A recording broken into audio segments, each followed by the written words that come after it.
Well, you know the signs, shovel the driveway, and 10 minutes later is covered again. Emergency responders, the folks who answer your calls for help, are facing some added challenges as well. And 24-hour News 8's Joe LaFurgey is live in Kentwood with that story tonight. Joe? Sue, I want to show you what we're talking about. Take a look at this fire hydrant. Now, right now it looks pretty good. All clear, not much snow around it.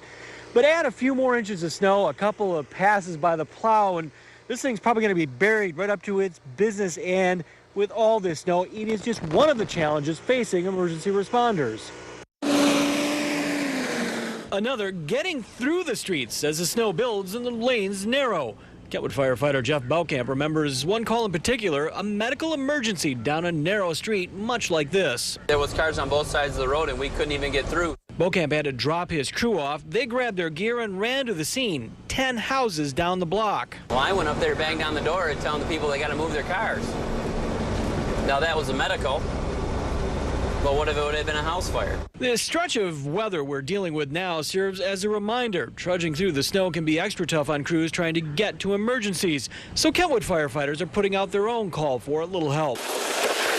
Along with making sure streets are wide enough to maneuver an 8-foot wide fire engine down, fire hydrants need to have the snow cleared so crews can hook up in case of a fire. In Kentwood, we've got between 3,000 and 4,000 fire hydrants. Obviously, with the 11 or 12 people working a day in the fire department, we can't keep all 3,000 or 4,000 of those clear.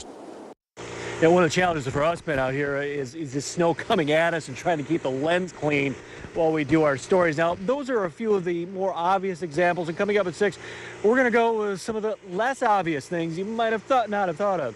Live in Kentwood, Joe LaFurgey, 24-hour News 8.